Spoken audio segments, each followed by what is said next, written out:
مگر ایران کی جو سب سے بڑی کمزوری ہم بار بار بیان کرتے آ رہے ہیں وہ یہی ہے ناظرین کہ وہ اپنا فضائی دفاعی نظام ان کا جو باور وہ بتا رہے ہیں سیاد 4 باور وہ اس طرح کا نہیں ہے جس طرح S-400 رشیا کا ہے، تھرڈ پیٹریاٹ امریکہ کے ہیں، ڈیوڈ سلنگ جو ہے وہ اسرائیل کا ہے، اسی طرح HQ-9 سسٹم اور HQ-19 سسٹم وہ جو ہے وہ چائنا کے ہیں۔ تو اس طرح کے کوئی بہترین دفاعی نظام ان کے ہیں نہیں، جس وجہ سے وہ کافی مار کھا رہے ہیں۔ مار کھانا ہی ہو گیا ناظرین کہ درجنوں بلکہ سینکڑوں فائٹر جیٹ، اس میں 5th جنریشن کے فائٹر جیٹ بھی ہیں، F-16 بھی ہیں، 15 ایگل فائٹر جیٹ بھی ہیں، دنیا کے مانے جانے ٹائفون بھی اس میں ہے۔ وہ سارے طیارے اکٹھے ہو کے آپ کی فضائی حدود کی خلاف ورزی کرتے ہیں، آپ کی فضائی حدود میں داخل ہوتے ہیں اور آپ کے مختلف شہروں پہ صوبوں پہ بمباری کرتے ہیں۔ انہوں نے پیٹرو کیمیکل جو مہا شہر ہے وہاں بھی کیا ہوا ہے، اصفہان میں، تبریز میں اور کرج میں ہولناک حملے کیے ہیں۔ ایران اس کو روکنے میں ناکام رہا ہے، انہوں نے اپنے میزائل وغیرہ داغے ہیں۔ باور سید 4 جو ہے اس سے میزائل وار ہوئے ہیں، مگر جس طرح ہم نے کہا ہے کہ یہ کنٹرول جو ان کو فضائی دفاعی نظام اپنا بچانے میں ناکام رہتا ہے ایران، تو ایران اس حوالے سے کافی مار کھا رہا ہے۔ ہم تو اس کے لیے بڑی بات کر رہے ہیں جو ہمیں سامنے دکھائی دے رہا ہے، مگر جب ان کے اپنے ملک پہ باری آتی ہے تو اس کے لیے ان کی تیاری پوری ہوتی ہے، مگر ان کا فضائی دفاعی نظام نہیں ہے۔ اور جب تک ایران کا فضائی دفاعی نظام مکمل طور پہ کلیئر نہیں ہوگا کہ اگر ان کے فضائی حدود میں مکھی بھی پر نہ مار سکے، مطلب کوئی ڈرون بھی نہ آ سکے، تب مانا جائے گا کہ آپ کا فضائی دفاعی نظام کافی مضبوط ہے۔ ایسے میں جب یہ جیسے S-400 ہوتا ہے، HQ-19 HQ-9 سسٹم ہے، تھرڈ پیٹریاٹ ہے، تو یہ اگر دوسرے فائٹر جیٹ ان کی حدود میں جاتے ہیں تو یہ فوری طور پہ ان کو گرا دیتے ہیں، کیونکہ ان کا جو 400 کلومیٹر تک S-400 وار کر سکتا ہے، 200-250 کلومیٹر تک پیٹریاٹ تھرڈ وغیرہ وار کر سکتے ہیں۔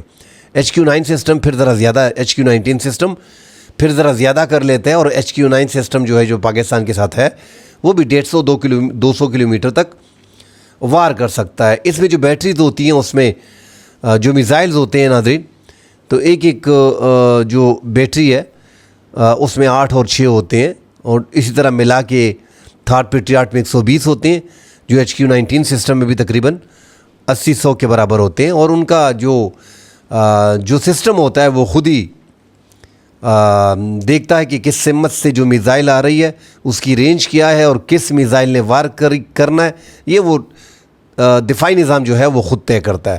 تو ان کے پاس وہ طاقت ہے نہیں جس سے وہ زیادہ مار کھا رہے ہیں۔ اور میں حیران ہوں کہ دوبارہ جنگ اس خطے میں ہونی نہیں چاہیے، لگ تو ایسے رہا تھا کہ ہر طریقے سے یہ جنگ بند ہو جائے گی، کیونکہ ایران بھی نہیں چاہ رہا تھا اور امریکہ بھی نہیں چاہ رہا تھا، مگر چونکہ اسرائیل ہر قیمت پہ چاہتا ہے، وہ اس جنگ بندی کے خلاف ہے۔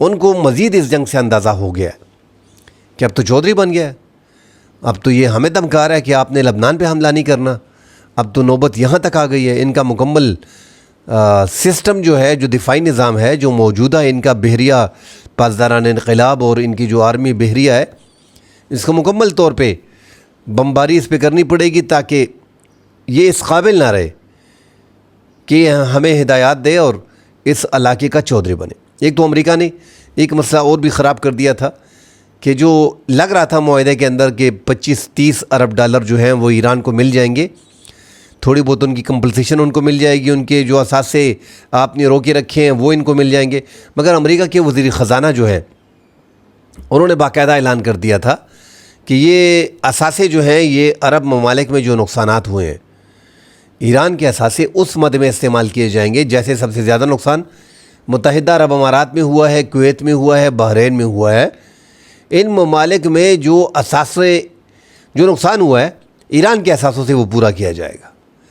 اور یہ امریکہ کے وزیر خزانہ انہوں نے خصوصی ٹیم جو بنائی وہ جائزہ لے رہی ہے، تو آپ اندازہ لگائیں وہاں سے ایران کو اندازہ ہو گیا کہ اب تو یہ ہمارے منجمد اثاثوں کو بھی استعمال کریں گے۔ ان کو راستے بھی دکھائی دیتے ہیں، ان کو اندازہ ہو جاتا ہے، جو نیگوزیشن ہوتی ہے، آگے بات چیت ہوتی ہے، جو پیغامات آتے ہیں اس سے اندازہ ہوتا ہے۔ ایران نے سخت موقف اس بار اختیار کیا اور یہ جنگ اب آگے مزید آگے جائے گی نا۔ ساتھ ناظرین بات کرتے ہیں آزاد جموں کشمیر کی۔ وہاں پہ حالات بڑے خراب ہو گئے ہیں، نازک صورتحال ہے۔ ہم بار بار یہی کہہ رہے ہیں کہ ہم نے تو ان کو بین کر دیا ہے، جو جوائنٹ ایکشن کمیٹی ہے وہاں پہ، عوامی ایکشن کمیٹی ہے، مگر اس سے پہلے ہم نے ان کے ساتھ مذاکرات بھی کیے ہیں۔ یہی حکومت تھی کہ ان کے ساتھ مذاکرات کیے، ان سے ٹائم لیا، ان کو بتایا کہ اتنے پیریڈ میں آپ کے یہ مسائل حل ہو جائیں گے۔ 38 مسائل میں سے 36 مسائل 35 مسائل اسی ٹائم پہ مطالبات جو تھے وہ حل کر دیے گئے ہیں۔ 1-2 پہ مسئلہ باقی تھا، ٹائم دیا گیا، 3 مہینے کے اندر وعدے کیے گئے، مگر اسی حکومت نے اپنے لیے مشکلات ڈھونڈتے ہوئے اب ان کے وہ مطالبات پورے نہیں ہو رہے۔ پھر عوامی ایکشن کمیٹی نے انتظار بھی کیا 3 مہینوں کی جگہ پہ 8 مہینے۔ یہ ساری وہ باتیں جو حقیقت ہے۔ اب دوسری سائڈ پہ جو وہ کر رہے ہیں وہ بھی ناظرین بڑی ظلم و زیادتی کر رہے ہیں۔ تو اس لیے ہم کہہ رہے ہیں کہ مل بیٹھ کے حکومت کو یہ بین ہٹانا پڑے گا، ان لوگوں کو ساتھ بٹھانا پڑے گا۔ اور اب تو حالات مزید خراب ہو رہے ہیں، اگر آگے جا کے مزید خراب ہوتے ہیں تو اس کی ذمہ داری پھر کون لے گا؟ کیونکہ اب راولہ کوٹ میں جو ہوا ہے، دعوے جو کیے جا رہے ہیں، سوشل میڈیا پہ جو پیغامات ویڈیو کے ذریعے دی جا رہی ہیں، اس میں حالات بڑے گمبھیر دکھائی دے رہے ہیں۔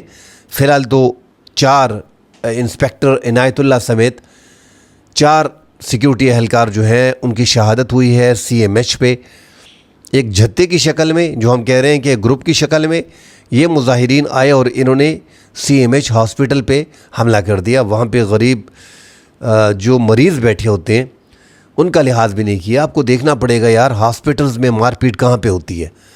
آپ نے وہاں پہ حملہ کر دیا ہے، وہاں پہ 4 سیکیورٹی اہلکار جو ہیں وہ شہید ہو گئے ہیں، 50 سے زائد جو ہیں وہ زخمی بتائے جا رہے ہیں۔ ان کی طرف سے بھی مختلف کلیم کیے جا رہے ہیں کہ ہمارے درجنوں بلکہ سینکڑوں کے حساب سے کہہ رہے کہ ہمارے لوگوں کی شہادتیں ہوئی ہیں۔ مختلف ویڈیوز میں دیکھ رہا تھا، تقریباً 25-30 ویڈیو میں نے دیکھی ہیں، مگر اس کو لگانے کی ضرورت ہے ہی نہیں، کنفرم نہیں ہو رہا۔ ایسی کوئی خبر ابھی تک کوئی ہاسپٹل سے اور دیگر علاقوں سے نہیں آئی، مگر ایسا لگ رہا ہے کہ کوئی تھوڑا بہت 4 سے 5 شہادتیں دوسری طرف بھی ہوئی ہیں۔ تو یہ دونوں اطراف سے ہمارے پاکستانی مارے جا رہے ہیں۔ سیکیورٹی اہلکاروں کو اٹھانا، ان کو اغوا کرنا، ان کو لے کے جانا، ان پہ تشدد کرنا بہت بڑا جرم ہے، اور یہ جرم یہ پہلی بار نہیں کر رہے، اس سے پہلے بھی انہوں نے کیا ہے۔ اس میں بھی ہم نے دیکھا ہے، اگر آپ اس کی تفصیل دیکھیں تو اس ٹائم پہ بھی 3 پولیس اہلکار پچھلی بار جو انہوں نے احتجاج کیا تھا اس میں شہید ہو گئے تھے، اور جو ان کی طرف سے مظاہرین شہید ہوئے تھے، سرکار نے ان کو 1-1 کروڑ روپے اور زخمی کو 70 لاکھ روپے دیے تھے۔ اس میں بھی 3 اہلکار پولیس اہلکار شہید ہو چکے تھے، اور جو ان پہ 200 کے قریب 180-200 کے قریب FIR تھیں وہ بھی ختم کر دی گئی تھی۔ تو یہ نازک علاقے ہیں، حساس علاقے ہیں۔ یہاں پہ جس طرح پچھلی بار ہوا، اب بھی وقت نہیں کیا۔ ایکشن کمیٹی کے پاس لوگ ہیں، عوام آزاد کشمیر کی ٹوٹل 47 لاکھ کی آبادی ہے، اور وہاں پہ ان کا ماننا ہے 34 لاکھ ووٹر ہیں، 33 حلقے ہیں، مطلب ایک حلقے میں 1 لاکھ ووٹ تقریباً ہے۔ تو ان کا جو ماننا ہے وہ یہی کہہ رہے ہیں کہ جو مہاجر ہیں، جو مقبوضہ جموں کشمیر سے مہاجر پاکستان کی طرف آئے، ان کا کہنا ہے کہ ان کی 25 لاکھ تعداد ہے، اور 4,25,000 کے قریب 4,17,000 کے قریب ان کا ووٹ ہے۔ اب ان کا کہنا ہے کہ 425 آزاد کشمیر کے شہریوں کا کہ ووٹ ان کے ایک بندے مہاجر کے، مقبوضہ جموں کشمیر کے مہاجر کے ووٹ کے برابر ہے، کیونکہ ان کا جو ووٹ ہے وہ 4,17,000 ہے، 25 کروڑ ان کی آبادی ہے، اور ان کو یہ حق دیا گیا ہے، تو ہمیں وہ برابری کا حق بھی نہیں دیا جا رہا۔ دوسرا جن کو مطالبہ ہے کہ یار یہ جو 12 سیٹیں ہیں یہ مہاجرین کی، یہ زیادہ تر پنجاب سے ہوتی ہیں اور حکومت کی پاکٹ میں ہوتی ہیں، اور یہ 400 800 700 ووٹ لے کے آتے ہیں، اور پورے ملک میں ان کے ووٹ جو ہیں وہ پڑے رہتے ہیں۔ سپوز ایک حلقہ ایک ممبر نے، مہاجر نے خیبر پختونخوا سے لڑنا ہے، تو اس کا ووٹ پورے خیبر پختونخوا میں ایون کے باہر بھی پھیلا ہوگا، اور وہاں پہ پولنگ سٹیشن مختلف جگہ پہ بنے ہوتے ہیں، جہاں پہ آپ 10 بندہ ووٹ ڈال لیتا ہے، 50 ڈال لیتا ہے، 100 ڈال لیتا ہے، وہاں پہ ڈبہ پڑا رہتا ہے، تو ان کے ووٹ بھی کم ہوتے ہیں، 400-500 ووٹ ہوتے ہیں، اور وہ ہمارے آزاد کشمیر میں رہتے بھی نہیں ہیں۔ تو جو آزاد کشمیر میں رہتے نہیں ہیں، جن کو پتہ نہیں ہے، ان کو پھر وزیر بھی بنا دیا جاتا ہے، اسپیکر بھی بنا دیا جاتا ہے، ان کو فنڈ بھی ملتا ہے، ان کے ووٹ بھی ہم سے کم ہوتے ہیں, وہ ہمارے ایریا میں رہتے بھی نہیں ہیں, ان کو کیا پتہ ہے کہ ہمارے عوام کے مسائل کیا ہیں. تو یہ ان کا بیسک موقف ہے جو آپ سمجھنے کی کوشش کریں گے تو وفاقی حکومت جو بھی ہو پاکستان میں, چاہے وہ اب کی ہے, چاہے وہ پچھلی تھی, چاہے جو آنے والی ہوگی, وہ ان کا یہ مطالبہ کبھی پورا نہیں کر سکتے. اس کو آزاد کشمیر ایک آزاد ریاست ہے, پاکستان کی اپنی ریاست ہے, ان کی اپنی ریاست ہے, ٹھیک ہے, پاکستان کے زیر انتظام ہے. ان کا مطالبہ ہے کہ یہ اب آئین کے طریقے, کل سپریم کورٹ نے بھی کہہ دیا, آزاد کشمیر کی سپریم کورٹ نے, یہ انتظامی معاملات سے حل نہیں ہوں گے یہ مطالبات. ان کا کہنا ہے کہ انتظامی معاملات جو ہیں وہ پاکستان جو ہے اپنا اثر رسوخ استعمال کرے اور وہاں پہ ڈائریکٹ اس کو جو ہے وہ ختم کرے. تو ایسا اب جب آپ کہتے ہیں کہ ریاست علیحدہ ہے, تو قانون کے طور پہ اگر ریاست علیحدہ ہے تو وہ ایسا کیسے کر سکتے ہیں؟ یہ بیچ میں ٹیکنیکل سوالات ہیں. سرکار کا کہنا ہے جو مذاکرات ناکام ہوئے ہیں ابھی دوبارہ, اور ان کو بین کیا, ان پہ پابندی لگائی ہے, تو اس وجہ سے ان پہ پابندی لگائی ہے کہ یہ مان نہیں رہے اور یہ ٹیکنیکل معاملات ہیں, یہ پاکستان اس طرح ختم نہیں کر سکتا. آپ اگر اتنے ہی تگڑے ہیں, آپ کے پاس اگر لوگ ہیں, تو آپ ایسا کریں کہ آپ 2/3 اکثریت لیں. الیکشن آ رہے ہیں 27 جولائی 2026 کو, اگلے مہینے, تو آپ انتخابات میں حصہ لیں, آپ کو پتہ چل جائے گا. ان کا کہنا ہے کہ انتخابات کا ہمیں پتہ ہے کہ پاکستان میں انتخابات کیسے ہوتے ہیں, مگر ہم نے نہیں کرنے انتخابات, ہم نے حصہ ہی نہیں بننا انتخابات کا. اور آپ نے جب دوڑنا ہے یہاں سے اور ہم نے دوڑنا ہے, تو آپ نے دوڑ شروع کرنی ہے, 12 آپ کے پاس پہلے سے ہیں اور آپ نے 13 سے شروع کرنی ہے. ہماری دوڑ جو ہے وہ 0 سے شروع ہوگی. تو یہ ایسے معاملات ہیں, اس لیے میں بول رہا ہوں کہ مل بیٹھ کے بیٹھنا پڑے گا. کرفیو وہاں پہ لگا ہوا ہے, کرفیو کا لحاظ کرتے ہوئے اپنے بچوں کو باہر نہ بھیجیں. یا آپ اپنے بچوں کے ساتھ زیادتی کر رہے ہو, پھر 1-1 کروڑ روپے 50-50 لاکھ روپے آپ کو دے دیا جائے گا, کیونکہ یہ کوئی ایسی لڑائی ہے نہیں, اللہ نہ کرے کہ یہ ہم سے علیحدہ ہو جائیں گے. ان کو جو پاکستان نے دیا ہوا ہے وہ بھی ناظرین کشمیری دوستوں سے معذرت کے ساتھ, ہم پاکستانی, ہم آپ کو اپنے بھائی سمجھتے ہیں, ہمیں پتہ ہی نہیں چلتا واللہ کہ آپ کشمیری ہو, آپ بنگالی ہو. فار ایگزامپل آپ کشمیری ہو, آپ پٹھان ہو, آپ سندھی ہو, آپ بلوچی ہو. ہمارے جتنے بھی دوست ہیں ہم نے اس میں یہ فرق نہیں کیا, مگر ہم لوگ جو ہیں وہ کشمیر کے اندر زمین نہیں خرید سکتے. ہماری وہاں پہ کوئی پراپرٹی ہمیں کوئی دینے کو تیار نہیں ہوگا, اور نہ وہ ہم لے سکتے ہیں, نہ ہمیں وہاں پہ نوکریاں ملتی ہیں, نہ وہاں پہ ہم کوئی تگڑا بزنس کر سکتے ہیں. آپ یہ ساری چیزیں پاکستان کے اندر کر سکتے ہو. تو آپ ایسا ہے جس طرح انڈیا میں ہوتا ہے, مطلب آپ کو ہم نے بہت اوپر رکھا ہوا ہے. انڈیا میں اگر آپ دیکھیں تو انہوں نے بہت دبایا ہوا ہے. کشمیر کے لوگوں کو ہم نے خصوصی حیثیت دی ہوئی ہے. بجلی کے بارے میں ہم نے کل بھی کہا تھا کہ یار 300 یونٹ تک آپ کے 3 روپے, سب سے ہائی ٹیرف جو آپ کا ہے 300 سے اوپر کا وہ آپ کے 6 روپے, درمیانی آپ کا 5 روپے, جو آپ کے ہر جگہ پہ آپ کے خیر ٹھنڈے علاقے ہیں, مگر آپ ہر جگہ پہ ہیٹر استعمال کر سکتے ہیں, اے سی استعمال کر سکتے ہیں, بجلی آپ کی اوپنلی استعمال ہوتی ہے. فوج میں آپ کا 9% کا حصہ ہے, گلگت بلتستان اور آزاد کشمیر کا. آپ کی آبادی کے حساب سے اگر آپ کا حصہ دیکھا جائے تو وہ نہ ہونے کے برابر تھا. وہاں پہ آپ کو 9% دیا جا رہا ہے, اس طرح آپ کو 2% ملنا تھا. فنڈ بجٹ آپ دیکھ لیں, 300 ارب کا بجٹ, 50 اب یہ آپ ٹیکس جو معاملات رکے ہیں اس میں ایک مہاجرین کا اور ایک ٹیکس کا ہے. ابھی آپ ٹیکس بھی کہتے ہیں کہ وہ ود ہولڈنگ ٹیکس اور دوسرا ٹیکس وغیرہ جو ہے وہ بھی آپ یہاں کے لوگوں سے نہ لیں, جو 40 لاکھ 45 لاکھ بنتا ہے, مطلب 45-50 لاکھ آپ کا بجٹ ہے. آپ چاہتے ہیں کہ پورا پاکستان وہ 300 ارب روپے اٹھا کے آپ کو دے, وہ 50-60 ارب بھی آپ نے دینے نہیں ہے. خدا کا خوف کریں, تھوڑا لحاظ کریں. بہت سے معاملات ہوتے ہیں, ان 12 سیٹوں میں وفاقی حکومت کی بھی بہت سی چیزیں ہیں جو آپ کی سیفٹی کے لیے ہیں. ہم مانتے ہیں کہ یہاں جو آپ اعداد و شمار پیش کر رہے ہیں, جس طرح سے آپ پیش کر رہے ہیں وہ بالکل جائز ہے, یہ والا نقطہ 12 سیٹوں کا. مگر سرکار کہہ رہی ہے کہ 45 لاکھ لوگ ہیں, 50 لاکھ لوگ ہیں, آپ کہہ رہے ہیں کہ 25 لاکھ ہیں, چلیں 25 لاکھ مان لیتے ہیں, مگر وہ 25 لاکھ لوگ ہجرت کر کے تو آئے ہیں نا.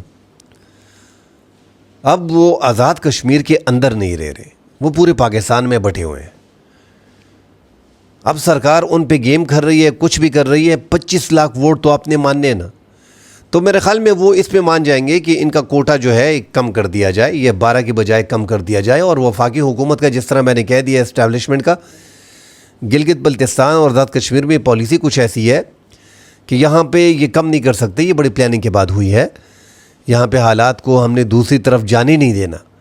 ان کو ہم جو سپورٹ دے رہے ہیں، جو پیکیجز دے رہے ہیں، جو ان کی جتنی ریکوائرمنٹ ہوتی ہے اس کے ٹرپل پاکستان پوری کرنے کی کوشش کرتا ہے. تو اللہ کرے کہ یہ معاملات حل ہوں. اور امید بھی کی جا رہی ہے کہ جو گندم پہ سبسڈی ہم نے ان کو دی، جو بجلی پہ سبسڈی ان کو دی، اب یہ 38 میں سے 36 مطالبات منظور ہو گئے.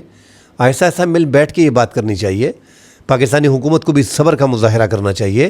ٹھیک ہے، شرپسند ان میں ہوں گے، وہ چاہیں گے، مگر یہ لاکھوں لوگ تو نہیں ہو سکتے شرپسند نا. مظاہرہ کرنا ان کا حق ہے، مگر چھتے بنا کے زبردستی پورے آزاد کشمیر کو دنوں تک بند کرنا اور پھر سرکار کو بندوق کی نوک پہ کہ آپ نے ہمارے یہ مطالبات ماننے ہیں، ورنہ ہم یہاں پہ آپ کی سیکیورٹی کو نکال دیں گے، آپ کو پولیس کو نکال دیں گے، روڈیں بند کر دیں گے، آپ کو یہاں پہ چھوڑیں گے نہیں. ایسے معاملات نہیں چلتے. ایسے پھر سرکار جو ہے وہ ایکشن لیتی ہے، اسے جتے کہتے ہیں. اور ان جتوں پہ سرکار نے بڑی پابندی لگائی ہے، جس طرح ہم نے کل بھی وضاحت کی تھی. اب یہ جتے متے 1,50,000 60,000 25 کروڑ کی آبادی میں ایک بندہ جو ہے وہ 5 لاکھ 4 لاکھ لوگ کے لے کے آتا ہے. آج بھی اگر تحریک انصاف والے 5 6 7 لاکھ لوگ لے کے آتے ہیں تو آپ یقین کریں کہ حکومت ان کا کچھ بھی نہیں کر سکے گی. تو اب حکومت چاہ رہی ہے کہ یہ چیزیں ختم ہوں کہ 5 6 7 لاکھ 10 لاکھ لوگ آئیں. میں تو زیادہ بول گیا ہوں مگر ایگزامپل دے رہا ہوں. تو پھر حکومت سے مطالبات ہوتے ہیں، دھرنے ہوتے ہیں، اور حکومت جو ہے وہ گھٹنوں پہ آ جاتی ہے. پچھلی بار بھی ریاست نے آپ کی باتیں مانی. یہاں پہ ریاست کو تھوڑی جو انہوں نے غلطی کی ہے اس کو ایکسیپٹ بھی کرنا پڑے گا کہ انہوں نے مانا ہے اور آپ کے ساتھ مذاکرات کیے اور اب مذاکرات سے وہ پیچھے ہٹ رہے ہیں. پہلے مذاکرات کرنے نہیں چاہیے تھے. جب آپ نے مذاکرات کیے ہیں، ٹائم دیا ہے، اس ٹائم میں یہ پورے ہونے چاہیے تھے، اس کا حل نکلنا چاہیے تھا. اب بھی کوشش ہونی چاہیے. میں جس طرح میں نے کہا کہ ان کے زیادہ تر کور کمانڈر ہمارے کشمیر کے وہ پاکستان کے اندر ہے، 5 ہے تقریباً. تو بڑی احتیاط کرنی پڑے گی. مزید خبریں آتی ہیں ناظرین، اس پہ بات کریں گے. فی الحال کے لیے اجازت دیجیے. اللہ حافظ.